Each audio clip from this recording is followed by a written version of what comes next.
রাধে রাধে বল, জয় শ্রী রাধে। তো আজকে আমরা রাধাদাসী সম্প্রদায় থেকে বলছি। তো আমরা আজকে একটা টিউটোরিয়াল নিয়ে এসেছি যে আমরা কি করে বৈষ্ণব তিলক করব। বিভিন্ন প্রকার 5 প্রকার তিলক রয়েছে। আর বৈষ্ণব তিলকের মধ্যেও বিভিন্ন সম্প্রদায়ের বিভিন্ন ভাগ রয়েছে। তো বৈষ্ণবরা সাধারণত উপরের দিকে দুটো এভাবে তিলক করে থাকেন। আর শৈবরা তারা বক্রপুণ্ড এই দিকে তিলক করে থাকেন, ধনুকের মতন হবে তাদের তিলক, বাঁকা, মানে এই দিকে সোজা হবে কিন্তু বাঁকা হবে। আর সবচেয়ে বড় কথা হচ্ছে বৈষ্ণবরা উপরের দিকে ঊর্ধ্বপুণ্ড তিলক করেন। আর গণপতি তিলক হচ্ছে এইদিকে এতটুক। আর সূর্য তিলক হচ্ছে গোল। তো আর একটা তিলক আছে, সেটা স্বাক্ষর আকারে এরকম অগ্নির মতন, এখানে লম্বাটে সিঁদুরের। তো আমরা এখন বৈষ্ণব তিলক, আমরা যারা রাধাদাসী বৈষ্ণব, যারা ভগবানের সেবা রাধারানীর সেবা করে থাকেন, এদের মধ্যে আমরা যে তিলক করে থাকি, তো প্রথমে আমরা কিছুটা গঙ্গা জল নেব। আর যদি গঙ্গা জল না থাকে সেক্ষেত্রে আমরা গঙ্গা জলের সপ্ততীর্থের মন্ত্র বলবো। সপ্ততীর্থের মন্ত্র বলে সেটা অন্য কোনো ভিডিওতে আবার দিতে পারবো, কারণ একটা ভিডিওতে বেশি লং করে ফেললে সেটা সম্ভব না।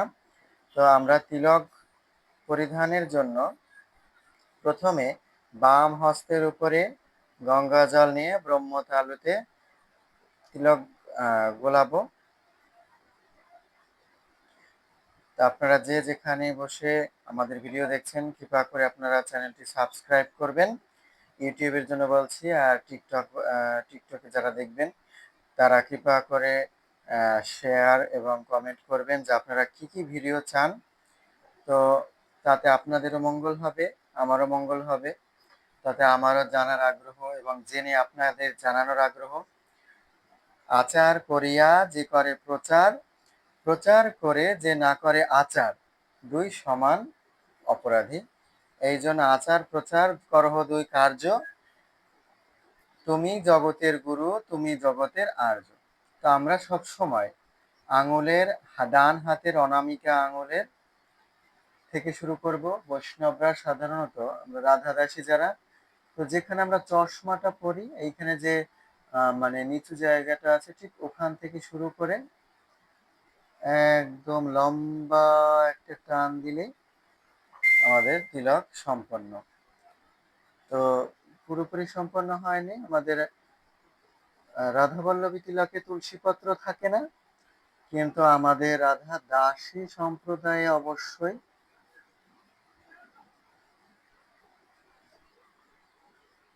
এবার আমরা এখানে একটু সৌন্দর্য বর্ধন করব।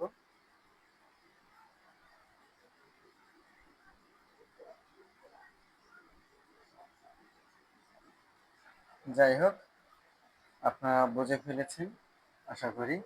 জয় শ্রী রাধে। তো এখানে আমরা তিলক তুলসী পত্র এখানে ভগবানের চরণে অর্পণ করলাম। তো আমাদের দাদার সঙ্গে তিলক করতে হয়। আমি সর্বাঙ্গেরটা দেখাচ্ছি না, শুধুমাত্র কপালেরটা দেখাচ্ছি। কপালেরটাতে এভাবে আমরা করব।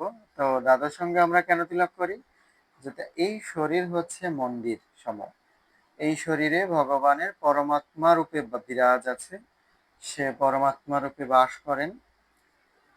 এবং এই কারণে আমরা দাদার সঙ্গে ভগবানের মন্দির স্থাপন করি। তিলকের মধ্যে ভগবান বাস করেন, ত্রিদেবেরই বাস আছে এখানে। আর তিলকের মন্ত্র আছে, তিলকের মন্ত্র হচ্ছে এই মুদ্রা স্থাপন করে সেখানে বলতে হবে ওম কেশবায় নমঃ। কপালের মন্ত্র দাদার সঙ্গে দ্বাদশ মন্ত্র আছে, সেটা আর একদিন আপনাদের মধ্যে বলবো।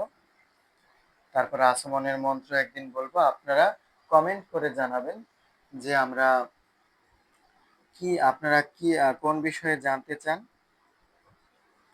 জয় শ্রী রাধে। আর আরেকটা কথা হচ্ছে যে তিলকহীন কপাল শ্মশান সম, এটা চৈতন্য চরিতামৃতে বলা হয়েছে।